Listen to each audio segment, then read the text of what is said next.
Assalamualaikum warahmatullahi wabarakatuh. Innal hamdalillah nahmaduhu wa nasta'inuhu wa nastaghfiruh wa na'udzu billahi min shururi anfusina wa min sayyiati a'malina.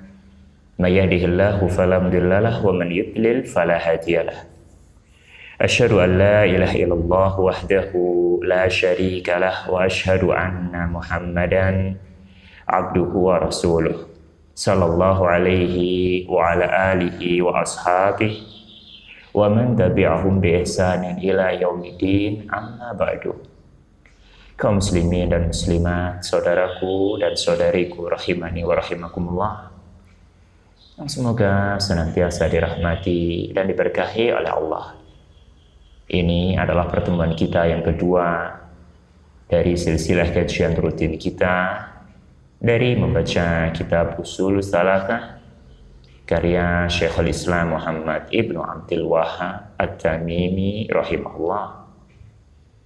Pada pertemuan sebelumnya kita sudah membahas muqaddimah yang beliau sampaikan tentang 4 kewajiban bagi kita semua di dalam beragama Islam ini. Kewajiban secara umum, yaitu yang pertama adalah berilmu, menuntut ilmu. Kemudian yang kedua adalah mengamalkan ilmu tersebut. Kemudian yang ketiga adalah berdakwah dari ilmu yang telah dia ketahui tersebut. Kemudian yang keempat adalah bersabar atas itu semuanya. Setelah mukadimah ini, maka beliau muallif akan memberikan mukaddimah lagi sebagai pelengkap sebelum muallif nanti menyebutkan tentang inti dari risalah atau kitab ini. Ada 3 kewajiban lagi bagi kita, bagi setiap muslim dan muslimah untuk mengetahui dan mengamalkannya. Dan perbedaan dengan sebelumnya, 4 kewajiban sebelumnya ini secara umum. Artinya setiap muslim dan muslimah secara umum dalam beragama Islam itu, pertama dia harus mengilmuinya. Lalu konsekuensi dari ilmu itu dia mengamalkannya.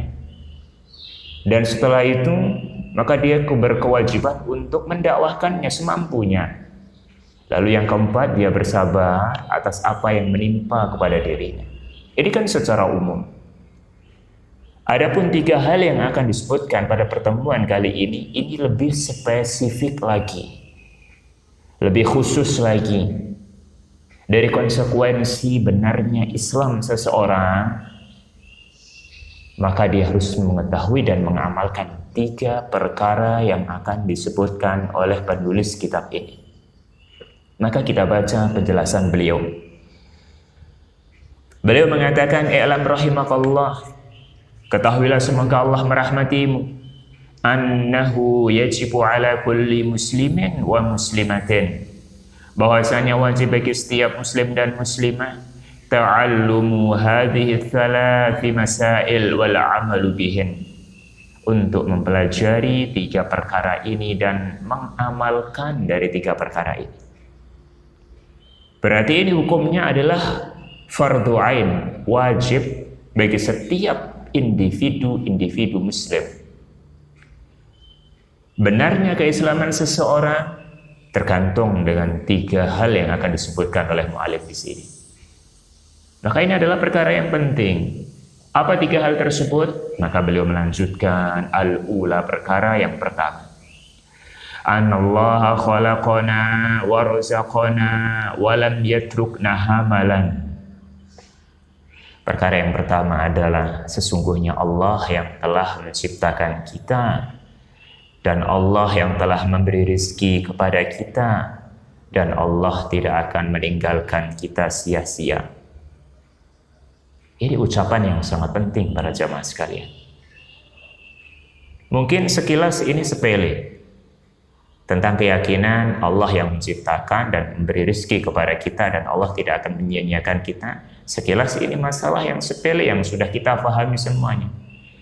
Tapi perkara ini, prinsip ini harus masuk ke dalam sanubari kita, dan kita meyakini dengan seyakin-yakinnya saat Allah Subhanahu wa taala menciptakan kita, yang memberi rezeki kita juga Allah Subhanahu wa taala. Allah yang memberi rezeki saya, memberi rezeki Anda semuanya, bukan orang lain. Maka Anda, wahai seorang istri, yang memberikan makan Anda, yang memberikan minum Anda, yang memberikan nafkah Anda, sebenarnya satu-satunya adalah Allah, Zat yang maha kaya dan maha memberi rezeki. Adapun suami, dia adalah perantara, hanya wasilah. Ya. Dan Anda, wahai seorang anak yang masih hidup bersama orang tuanya, yang memberi makan Anda, yang memberi minum Anda, yang memberikan kehidupan Anda, bukanlah orang tua Anda, tapi Allah. Orang tua hanyalah perantara. Dan Anda, wahai seorang karyawan, wahai seorang pekerja,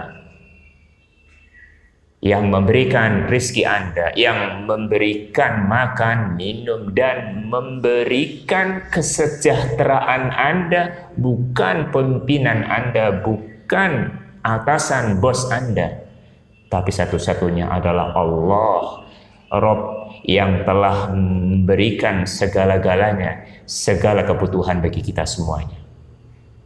Camkan prinsip yang pertama ini. Karena kalau kita lemah dalam masalah ini, hanya sekedar wawasan, ya Allah yang memberi rezeki kepada kita, tidak masuk sampai kepada sanubari, kita akan mudah didikte oleh orang lain, oleh atasan-atasan kita. Betapa banyak para karyawan-karyawan yang mereka rela meninggalkan kewajiban Allah gara-gara aturan dari atasannya. Rela meninggalkan untuk mengenakan jilbab syar'i karena atasannya mewajibkan karyawan-karyawan wanita tidak boleh menggunakan jilbab. Dia lebih mengutamakan perintah dari bosnya dibandingkan perintah dari Allah Subhanahu wa taala. Dan ini masih sangat banyak dijumpai oleh kaum muslimin. Para karyawan, demikian juga para istri, yang kadang-kadang didikte oleh suaminya yang masih belum mendapat hidayah untuk meninggalkan ini, meninggalkan kewajiban itu, melakukan kemaksiatan ini. Dia nurut karena dia takut kalau seandainya suami menceraikannya, dia tidak akan bisa hidup karena makan minumnya digantungkan kepada suaminya. Maka orang-orang yang seperti ini berarti keimanannya masih lemah tentang masalah tauhid rububiyahnya. Allah yang telah menciptakan kita, dia pula yang telah memberi rizki kepada kita. Sehingga kita tidak akan takut, tidak akan terdikte dengan siapapun. Kewajiban kita adalah mengamalkan syariat Allah. Masalah rizki, maka Allah yang telah menjamin kita. Makanya mu'alif mengatakan tadi, walam yatrukna hamalan. Allah tidak akan meninggalkan kita terlantar. Kalau Allah sudah menginginkan rizki tersebut sampai kepada kita, siapapun orangnya tidak akan bisa menghalangi. Sebaliknya, kalau Allah ingin untuk menghalangi rizki, ingin untuk membatasi dan menahan rizki itu sampai kepada kita, siapapun orangnya tidak akan bisa memberikan rizki itu kepada kita. Rizki salah satu takdir yang sudah Allah tentukan semenjak 50.000 tahun sebelum Allah menciptakan langit dan bumi. Pada saat-saat ini, yang mungkin sebagian kalangan saat-saat pandemi COVID-19 virus corona ini yang menyeluruh hampir di seluruh dunia, yang mungkin berefek kepada sebagian kalangan, sebagian pedagang kecil terutama, ya susahnya untuk mencari nafkah, untuk mencari penghasilan karena himbauan pemerintah, himbauan dari para ulama untuk karantina atau untuk menjaga jarak, untuk lebih sering di rumah dan tidak keluar kecuali memang kebutuhan dan menjaga jarak. Ya, ini adalah himbauan pemerintah dan kita ikuti himbauan seperti ini. Mungkin mereka akan merasa bagaimana dengan nafkah saya dan bagaimana dengan makan dan minum saya. Maka jawabannya para jamaah sekalian, kalau Allah memang memberi rezeki kepada kita, maka corona tidak akan bisa menahan rezeki itu untuk sampai kepada kita. Ya. Bahkan neneknya corona tidak akan mampu untuk menghalangi rezeki yang Allah Subhanahu wa Ta'ala sudah takdirkan kepada kita semuanya. Ini camkan baik-baik ini, sehingga kita akan tenang. Yang penting bagi kita adalah melakukan kewajiban sebagai seorang muslim. Kita mentaati pemerintah sebagai salah satu prinsip Ahlussunnah wal Jamaah, mentaati pemerintah untuk tinggal di rumah. Bukan berarti dengan tinggal di rumah kita tidak ada usaha mencari nafkah, karena saat ini memang kondisinya harus seperti ini. Ketika kita sudah mentaati Allah, maka Allah Subhanahu wa Ta'ala yang akan memberikan apapun yang kita butuhkan. Bukankah salah satu hikmah dari wabah virus corona ini adalah banyaknya orang-orang yang mulai tergerak untuk saling berbagi, ya, memberikan bantuan-bantuan, memberikan donasi-donasi, mencukupi orang-orang yang fakir, orang-orang yang memang butuh untuk diberikan sembako atau yang semisalnya. Dan kondisi-kondisi seperti ini para jamaah sekalian adalah salah satu takdir Allah Subhanahu wa Ta'ala yang buruk, namun di balik keburukan tersebut terdapat kemaslahatan yang jauh lebih besar daripada keburukan tersebut. Karena itu kan prinsip kita, akidah kita dalam masalah takdir. Kita mengimani, kita beriman untuk minabil qadari khairihi wa syarrih, mengimani takdir Allah yang baik dan yang buruk. Nah, yang buruk ini kita harus mengimani bahwa di balik keburukan tersebut pasti ada kebaikan yang lebih besar daripada keburukan tersebut. Karena kita juga memiliki prinsip bahwa perbuatan Allah semuanya baik, tidak ada yang buruk. Ya, perbuatan Allah, apa yang Allah Subhanahu wa Ta'ala inginkan, itu semuanya adalah baik. Kalau ada sisi buruknya, maka di situ pasti di balik itu semuanya ada kebaikan yang sangat luar biasa. Di antaranya adalah wabah yang mendunia ini. Itu menyakitkan bagi sebagian orang, dan memang kita rasakan, kita berharap ini akan segera selesai dan kita akan kembali normal beraktivitas. Tapi ternyata tersimpan hikmah-hikmah yang banyak, ya, sebagai bentuk teguran Allah Subhanahu wa Ta'ala atas kelalaian kita semuanya sebagai seorang muslim dan muslimah. Para jamaah sekalian rahimani wa rahimakumullah, kembali kepada poin yang muallif sampaikan di sini. Perkara yang pertama yang wajib untuk kita imani dan kita amalkan adalah mengimani dan meyakini dengan seyakin-yakinnya bahwa Allah yang telah menciptakan, Dia pula yang menjamin rezeki kita, dan Allah tidak akan menyia-nyiakan kita. Lalu beliau mengatakan, bal arsala ilaina rasulan, bahkan Allah mengutus kepada kita seorang rasul. Faman ata'ahu dakhalal jannah, barang siapa yang taat kepada rasul tersebut maka dia pasti masuk surga. Wa man asahu dakhalan nar, dan barang siapa yang bermaksiat kepadanya pasti dia akan masuk neraka. Wa dalilu qauluhu ta'ala, dalilnya adalah firman Allah Subhanahu wa Ta'ala, inna arsalna ilaikum rasulan syahidan alaikum kama arsalna ila fir'auna rasula fa'asa fir'aunur rasula fa'akhadnahu akhdaw wabila. Firman Allah yang artinya, sungguhnya kami Allah telah mengutus kepada kalian seorang rasul sebagai saksi atas kalian, sebagaimana kami telah mengutus kepada Fir'aun seorang rasul. Maka Fir'aun memaksiati rasul tersebut, yakni Nabi Musa alaihissalam. Fa'akhadnahu akhdaw wabila, maka kami siksa Fir'aun dengan siksaan yang amat berat. Jadi, apa yang disebutkan oleh mu'alif ini para jamaah sekalian, bahwa Allah Subhanahu wa Ta'ala telah mengutus kepada kita seorang rasul, seorang nabi, yang kalau kita mentaati Nabi tersebut maka kita akan selamat, akan bahagia masuk surga. Dan barang siapa yang memaksiati Rasul tersebut maka akan sengsara dan akan masuk ke neraka Allah, na'udzubillah min dzalik. Maka barang siapa yang dia mentaati Allah dan mentaati Rasulnya, meskipun ada konsekuensi-konsekuensi dunia yang berkurang, maka sesungguhnya dia akan mendapatkan kebahagiaan dunia dan akhiratnya. Dia akan masuk surga Allah Subhanahu wa Ta'ala.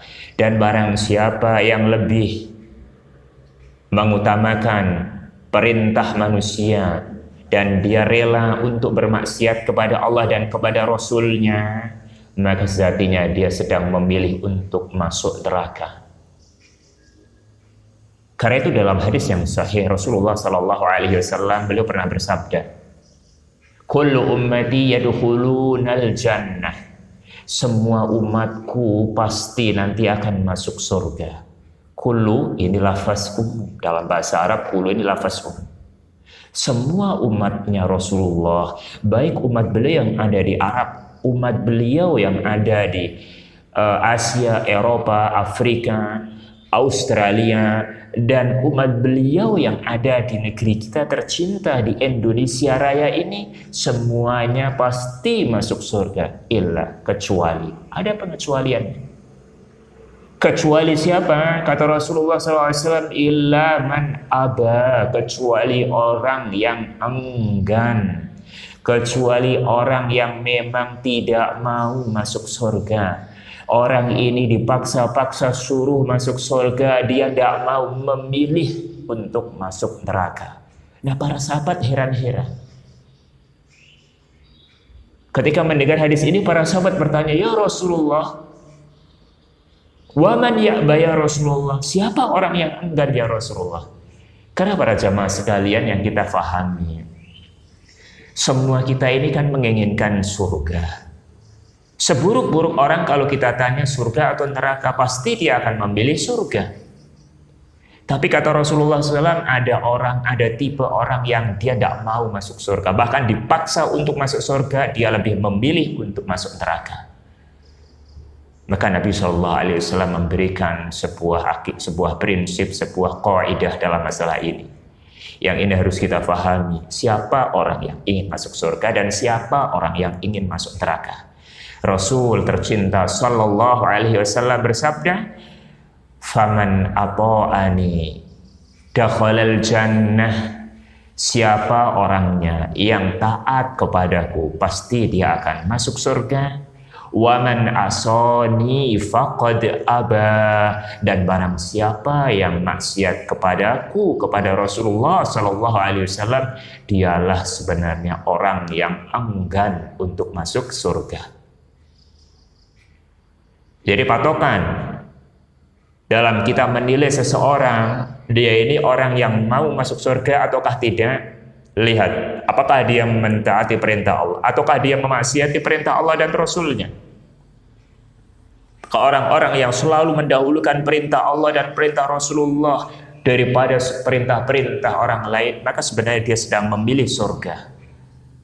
Dan barang siapa yang dia lebih mendahulukan perintah-perintah orang dan mengesampingkan perintah Allah dan Rasulnya, maka sesungguhnya dia sedang memilih untuk masuk ke dalam neraka Allah, na'udzubillah min dzalik. Kita semuanya ini berada di persimpangan jalan. Di depan kita ini ada surga dan ada neraka. Tinggal kita memilih. Jalan-jalannya juga sudah disampaikan oleh Rasulullah SAW. Tinggal kita memilih mau masuk surga atau mau masuk neraka. Nabi SAW kan bersabda, "Kullun nasi yaghdu faba'i'un nafsahu famu'tikuha aw mubikuha." Hadis riwayat Imam Muslim yang disebutkan oleh Imam An-Nawawi dalam kitab Arba'in An-Nawawiyah. Kata Rasulullah SAW, semua manusia setiap harinya dia menjual dirinya untuk bisa selamat dari azab Allah ataukah untuk bisa mencampakkan dirinya sampai kepada neraka Allah. Semua kita ini berjalan untuk bisa masuk surga ataukah untuk bisa masuk neraka. Tinggal kita memilih dari jalan tersebut. Kemudian para jamaah sekalian rahimani wa rahimakumullah, perkara yang kedua yang menjadi kewajiban kita setiap muslim dan muslimah untuk mengamalkannya adalah ats-tsaniyatu, kata beliau, annallaha, sesungguhnya Allah Subhanahu wa taala la yarda ayyushraka ma'ahu ahadun fi ibadatihi. Allah tidak akan pernah ridha dipersekutukan dengan seorang pun dalam peribadahannya. La malakun muqarrabun, tidak, walaupun dia adalah malaikat yang sangat dekat dengan Allah, wala nabiyyun mursalun, dan walaupun dia adalah seorang nabi yang diutus olehnya.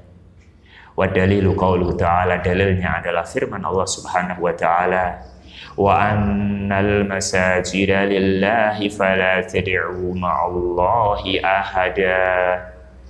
Kata Allah Subhanahu wa ta'ala, dan sesungguhnya masjid-masjid ini adalah milik Allah, maka jangan kalian menyeru, berdoa bersama dengan Allah kepada selain Allah. Ahadan dalam bahasa Arab ini adalah isim nakirah.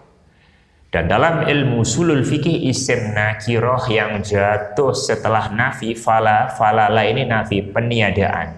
Jangan menyeru. Ada isim nakirah setelah kalam ucapan nafi, peniadaan, maka berfaedah umum. Siapapun orangnya, apapun bentuknya, jangan itu engkau berbuat syirik. Jadi prinsip ini para jamaah sekalian adalah tentang masalah tauhid uluhiyah. Ya, kita harus mengimani bahwasanya Allah tidak ridho dan Allah murka dari perbuatan syirik dan tidak pandang bulu siapapun orangnya. Sehingga ketika kita menilai syirik ini, bahwa syirik ini tidak melihat objek yang disyiriki. Ya, syirik ini siapapun orangnya, apapun yang dia berbuat syiriki tersebut, itu semuanya adalah syirik dan dimurkai oleh Allah, dan apabila dia tidak bertaubat sampai mati, dia akan kekal di neraka selama-lamanya. Walaupun dia adalah orang soleh, walaupun dia adalah seorang nabi, bahkan yang dia beribadahi adalah malaikat Jibril sekalipun. Oleh karena itu jangan memahami syirik itu orang nyembah patung. Syirik itu orang menyembah jin. Bukan hanya ini. Syirik itu juga orang yang menyembah kepada wali, menyembah kepada kuburan nabi, bahkan menyembah kepada malaikat-malaikat Allah. Hukumnya sama, dihukumi sama oleh Rasulullah Sallallahu Alaihi Wasallam.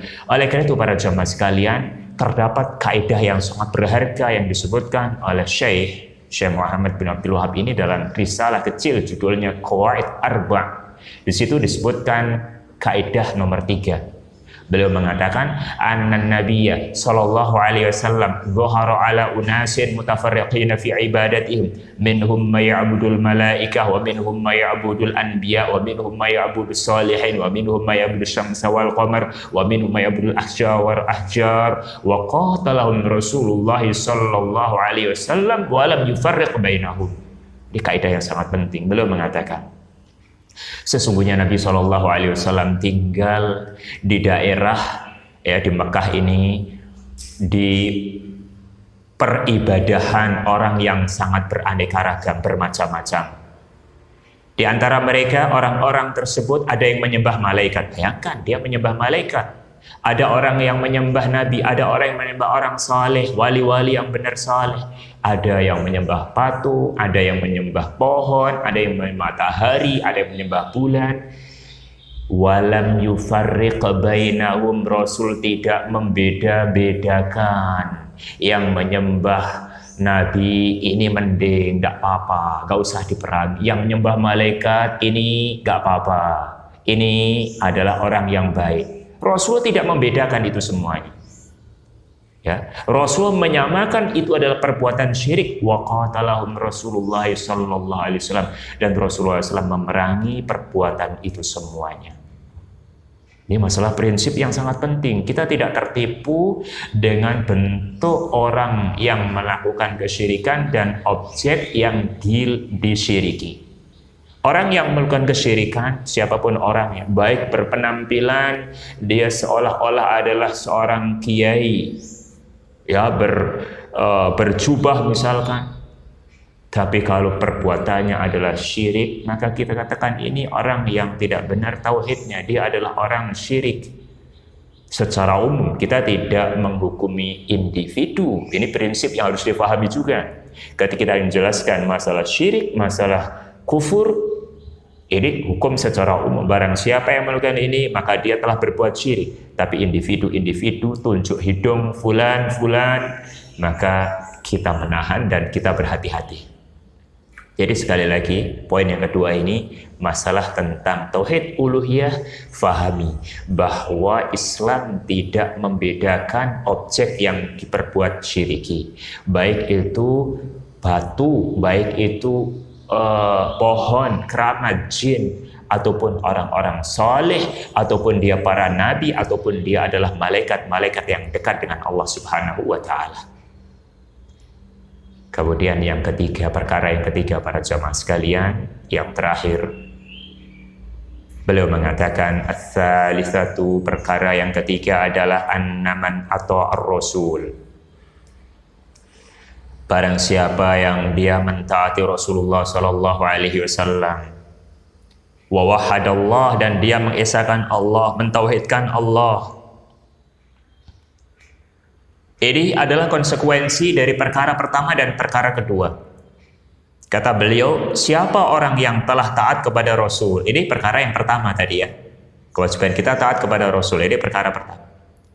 Wa wahadallah, dan dia mentauhidkan Allah, ini perkara yang kedua.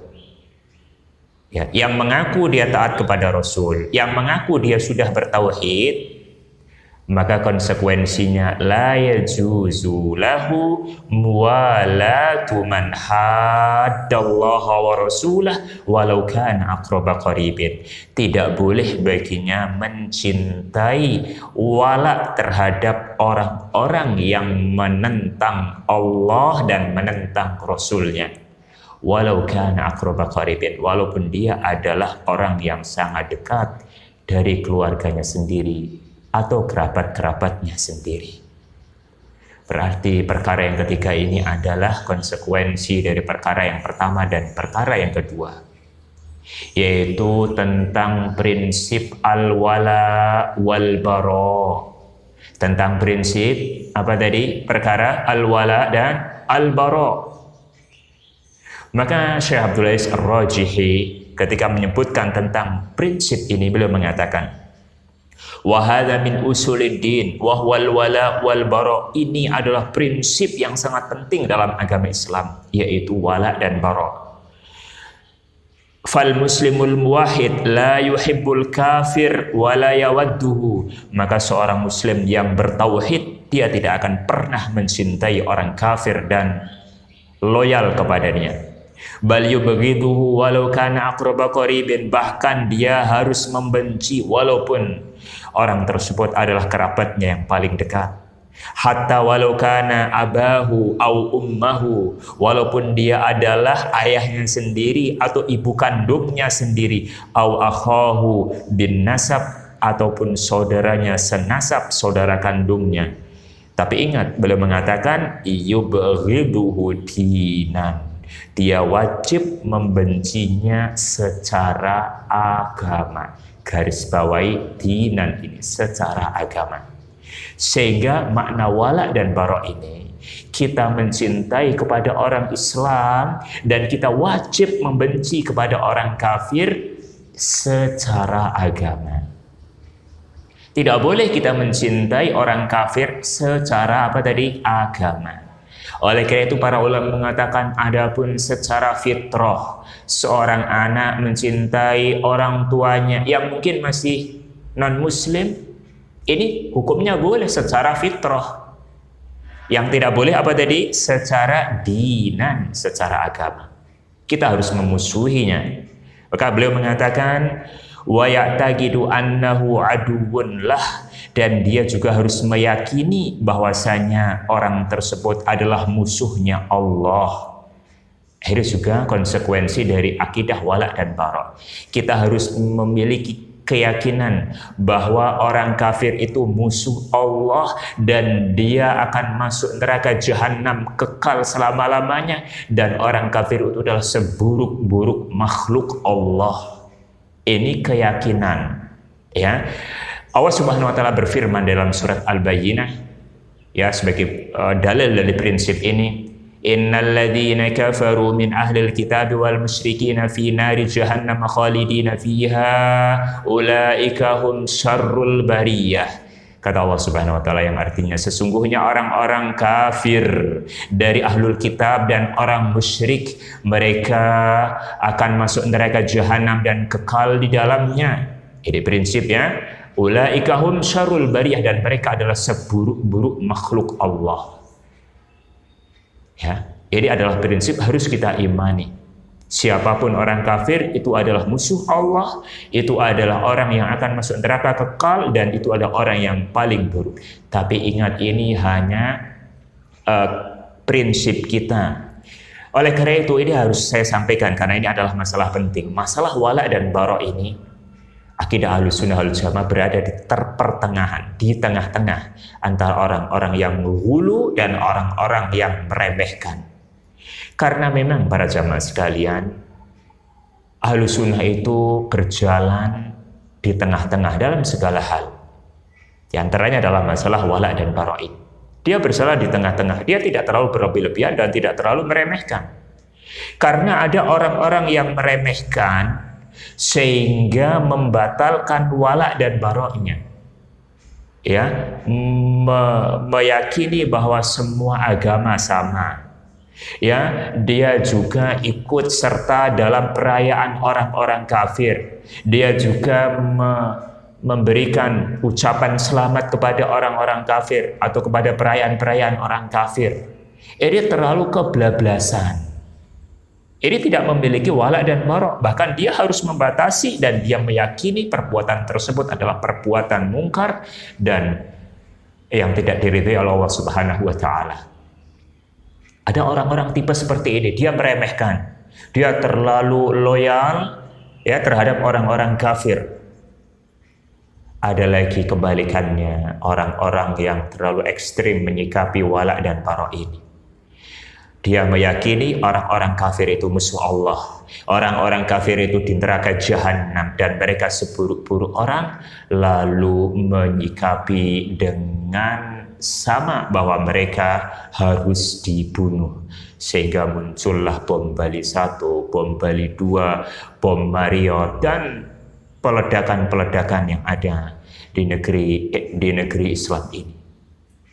Ya, tidak seperti ini. Prinsip wala wal bara tidak seperti ini. Ada toleransi yang benar dan ada toleransi yang terlarang. Bukankah Rasulullah Shallallahu Alaihi Wasallam juga membedakan orang-orang kafir? Beliau bermuamalah dengan orang-orang kafir. Bahkan beliau memiliki tetangga seorang Yahudi. Bahkan ketika anaknya sakit, ini Rasulullah menjenguk Yahudi tersebut. Inilah bentuk toleransi yang syar'i, yang diperbolehkan. Dalam muamalah keduniaan kita boleh, ya, kepada mereka orang-orang kafir yang tidak memerangi kita. Kalau ada yang bertanya, Ustadz, apa dalilnya? Kenapa Anda mengatakan seperti itu? Padahal Allah mengatakan orang kafir itu adalah musuh Allah dan dia berada di neraka jahanam. Apa dalilnya? Saya sebutkan dalil dalam surat Al-Mumtahanah. Bagaimana mensikapi orang kafir ini. Silahkan Anda lihat dalam surat Al-Mumtahanah ayat yang ke-8 sampai ayat ke-9. Allah berfirman, La yanhaakumullahu 'anil ladzina lam yuqatiluhum fid dini wa lam yukhrijukum min diyarikum an tabarruhum wa tuqsitu ilaihim.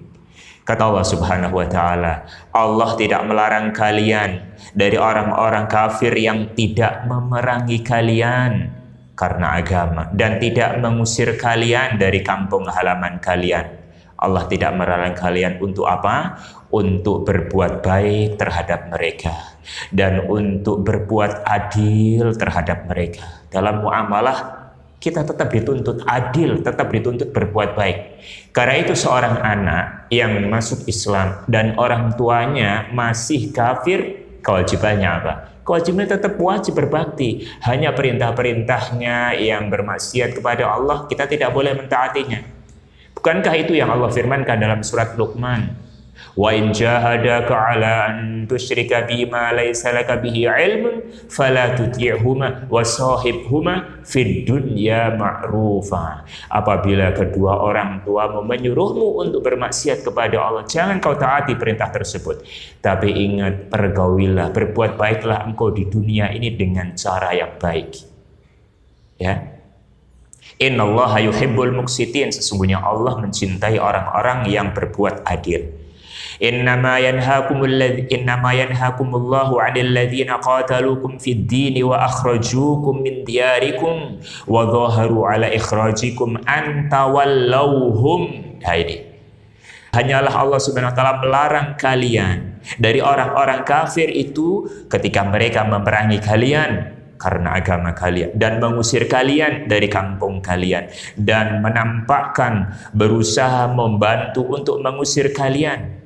Allah larang kalian antawallahum, untuk wala terhadap mereka, untuk kasih mengasihi terhadap mereka. Wa may yatawallahum faulaika humudz zalimun, dan barang siapa yang wala mencintai mereka, sungguhnya mereka adalah orang-orang yang zalim. Karena itu para jamaah sekalian, para ulama Ahlussunnah wal Jamaah membagi orang kafir ini menjadi 4 macam. Yang pertama adalah kafir dhimmi. Kafir dhimmi itu kafir yang berada di negeri Islam dan dia taat tunduk terhadap aturan Islam. Ya, orang-orang ahlul kitab yang berada di bawah naungan negeri Islam dan dia tunduk membayar jizyah kepada pimpinan kaum muslimin. Maka jenis kafir yang pertama ini tidak boleh untuk dibunuh, tidak boleh untuk diperangi, diambil hartanya, dan tidak halal darah, harta, dan kehormatan. Jenis yang kedua namanya kafir mu'ahad. Kafir mu'ahad itu adalah orang kafir yang telah menjalin perdamaian, gencatan senjata. Orang kafir yang berada di negara-negara ya yang mereka sudah terikat perjanjian dalam PBB misalkan untuk tidak saling berperang, maka mereka juga tidak boleh untuk dibunuh. Tidak halal darah mereka, tidak halal harta dan kehormatan mereka. Yang ketiga, orang kafir musta'man. Orang kafir musta'man. Orang kafir musta'man adalah orang kafir yang masuk ke negeri Islam dengan membawa suaka, membawa keamanan. Ini seperti orang-orang turis yang datang untuk berlibur, yang datang karena urusan-urusan tertentu ke negeri-negeri Islam. Maka orang kafir ini tidak boleh diganggu, tidak boleh dibunuh. Baru yang keempat ini, orang kafir harbi, orang kafir yang dalam peperangan, baru yang boleh untuk dibunuh. Dan inilah sikap gentleman, sikap pemberani. Ya, di medan pertempuran saat itulah kita membunuh mereka. Dan ini keindahan Islam para jamaah sekalian. Ya, yang harus kita jelaskan kepada masyarakat, Islam itu indah. Kalau seandainya mereka tahu keindahan Islam, mereka tidak akan pernah menuduh Islam itu teroris. Orang-orang berjenggot itu teroris. Orang kafir itu tidak semuanya boleh untuk dibunuh, harus dibeda-bedakan. Kemudian terakhir di sini mu'allif membawakan dalil tentang masalah akidah wala dan bara ini. Wa dalilu qaulu ta'ala, dalilnya adalah firman Allah Subhanahu wa ta'ala, la tajidu qauman yu'minuna billahi wal yawmil akhir wa duna man haddallaha wa rasulah. Tidak akan engkau jumpai wahai Muhammad satu kaum yang mereka beriman kepada Allah dan beriman kepada hari akhir. Tidak akan ada dari mereka yang mencintai orang-orang yang menentang Allah dan Rasulnya. Walau kanu aba'ahum aw abna'ahum aw ikhwanahum aw ashiratahum. Walaupun orang-orang tersebut adalah ayah-ayah mereka, atau anak-anak mereka, atau saudara-saudara mereka, atau istri-istri mereka. Ulaika kataba fi qulubihimul iman. Itulah mereka-mereka yang telah Allah tuliskan di dalam hati-hati mereka keimanan. Wa ayyadahum biruhim min, dan Allah kuatkan dengan ruh darinya. Wa yudkhiluhum jannatin tajri min tahtihal anhar, dan kelak mereka akan Allah masukkan ke dalam surga yang mengalir di bawahnya sungai-sungai. Khalidina fiha, mereka akan kekal di dalam surga tersebut. Radhiyallahu anhum wa radu'an, Allah ridho terhadap mereka. Wa radu'an, dan mereka pun ridho terhadap Allah. Ulaika hizbullah, mereka-mereka itulah. Siapa mereka-mereka ini? Orang-orang yang menerapkan akidah wala dan bara. Hizbullah adalah golongannya Allah. Ala inna hizballahi humul muflihun, ketahuilah sesungguhnya hizbullah, golongannya Allah, mereka lah orang-orang yang akan beruntung. Para jemaah sekalian, barakallahu fikum, saudaraku dan saudari yang semoga dirahmati dan berkahi oleh Allah Subhanahu wa taala. Demikian yang bisa kita sampaikan. Insyaallah kita akan lanjutkan pada pertemuan yang akan datang. Wassallallahu wasallam ala nabiyina Muhammad wa akhiru da'wana alhamdulillahirabbil alamin. Assalamualaikum warahmatullahi wabarakatuh.